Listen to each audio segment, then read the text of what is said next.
Everyone, this is David. Welcome back behind the velvet rope. Let's just get right into it today because we are joined by the one, the only Colton Underwood. Thanks for having me on. Lovebird is in the house. Yes. I mean, listen, when I think of Colton Underwood, and I think a lot of people think a lot of things, but they don't think singer. I mean, how did you get involved with a Masked Singer? Oh gosh. It was a show I knew that I would want to do eventually. It hadn't been the right fit for different reasons and different times of my life. And when the offer came back around, I was like, this has got to be the time that I say yes. And I'm so glad that I did. It was such a crazy, lovely, fun experience. Like hindsight is 2020. I'm so, people on the internet figured out it was you, but like in retrospect, you look back and like you're talking about love and being a leading man, and we see roses. I'm like, of course, this is someone from The Bachelor. We see football Yeah. cleats. You think people are going to be shocked that it was you? I don't think they will be. I think, of all the judges too, I thought that Jenny was going to be the one to guess me just because she's a reality TV guru and, read my book and knew about me and we spoke before. So I always thought that she might get me. Um, but, also, I think a lot of the viewers probably were familiar with my voice at this point. So maybe a couple of songs gave it away. Are you shocked? Because you have a voice, like you did well in the competition. Did you always have this singing bug? Do you have a go-to karaoke song? I don't. You know what? I sing a lot in my car and I sing a lot in the shower, and that does not qualify you to be on the Masked Singer. But what I will say is it just was like a great opportunity for me to get outside my comfort zone, to push myself a little bit, to return back to reality television in sort of like a fun, lighthearted way. That hasn't always been the case for me. Every time I'm on TV, it's something serious or I'm trying to figure something out. So to come on and sing and sort of be carefree was a dream. Well, you did better than I can do. So let me just say that. And Oh, yes, thank you. every time you are on reality TV, sometimes it is heavier or you're figuring things out.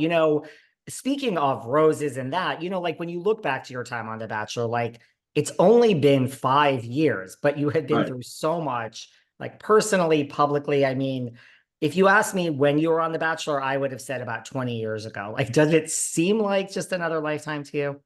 Yeah, I mean, I think I packed a lot of life in. I filmed three shows in that franchise in under a year, and I think not a lot of people realize, I was in my mid 20s when I did that, and I had a lot to learn, and I grew up, in the public eye, and I had a lot of victories and had a lot of failures, and sort of went through it, and um, figuring myself out was challenging, and learning to love different parts of me was challenging as well. And I think, I'm now at a place where I can confidently say I'm ready to go, and it's exciting to be returning. It's exciting to sort of dive back into it. Um, and yeah. What was it like? Because I am a self-respecting gay man. I watch coming out Colton. I'm sure you hear from like people all the time about their own coming out stories. But I mean, I can't even imagine doing that in the public eye. Like, what was that like? I mean, look, as much criticism as what I've been through, I would do it all over again. I think, I wake up every morning and have a message from somebody around the world, saying that they watched the show and it's helped them in some way, shape, form, or fashion. And that was the reason why I ultimately said yes to documenting my coming out. Was there's a lot of people like me that feel hopeless, that feel trapped, that feel confused, that don't feel represented, in mainstream media and or in entertainment. So for me to have, that role and responsibility and privilege was an honor, and something I'll always be very proud of. This is the Masked Singer. Like, what is on your iPod? Like, what does Colton Underwood listen to when you're taking Well, time off? Beyonce's new album's definitely on it, but I'll say like I have a lot of country on there. I have a lot of, pop, a lot of pop rock. Um, yeah, I think that's sort of the genres that I stay in is, and when I work out, I love hip hop and rap as well. Do you have a favorite song from Beyonce's new album? Daughter is always a good one. The one with Miley is, I think, On the Run that's my favorite. It's all really good. It's so different. What is it like? Like you've done so many challenging things on reality TV. Like, what was it like singing under the mask, and where does that compare to some of the other difficult things you've done? Oh, nothing seems weird or crazy on reality TV anymore. I've seen it all, done it all at this point, and I just had such a lovely experience. I think from top to bottom, it's hard to put a show together where everybody feels so comfortable, confident, safe, and just has a good time. And they really knocked it out of the park. Was this, I mean, do you ever, is there ever something like you don't want to put out there? Because again, just going back to coming out, Colton, for a minute, you really put yourself out there. Like, was that, like, do you have any regrets? Is there anything you're like, this is just off limits? Or you're like, kind of like, no, I just really is the vehicle we signed up for here? It's not bad as much as it is just a conversation with my husband. I mean, there's two of us in this relationship, and we're building our family now. So it's learning boundaries and what feels good to us, and really protecting, different elements of what we do have privilege, and we do feel, obligated to continue to serve as role models in certain aspects of our life and in our community. But at the same time, this world could be brutal at times, so we have to be able to protect us and be smart with what we put out there. Speaking of building your family with your husband, Daddyhood, the podcast, welcome to the Yeah. podcast game. It's fairly new. Tell us about Daddyhood for everyone who hasn't Oh, listened yet. I'm so excited for Daddyhood. Daddyhood, my goal with it was just to humanize the fertility experience, not only for same-sex couples, but for everyone out there. I think IVF is misunderstood. It's always viewed as sort of a last resort to get pregnant, and I think reframing it to be a preventative medicine and a tool to be used to expand and grow your family needs to be a conversation, and just to make people feel less alone. I think when I struggled with my fertility and I didn't have any sperm, and just talking about that and having so many men be like, me too, but I didn't feel, it feels weird to like talk to other men about that. I think was such an eye opener, like, oh, I needed to use my platform to talk about this because nobody else is.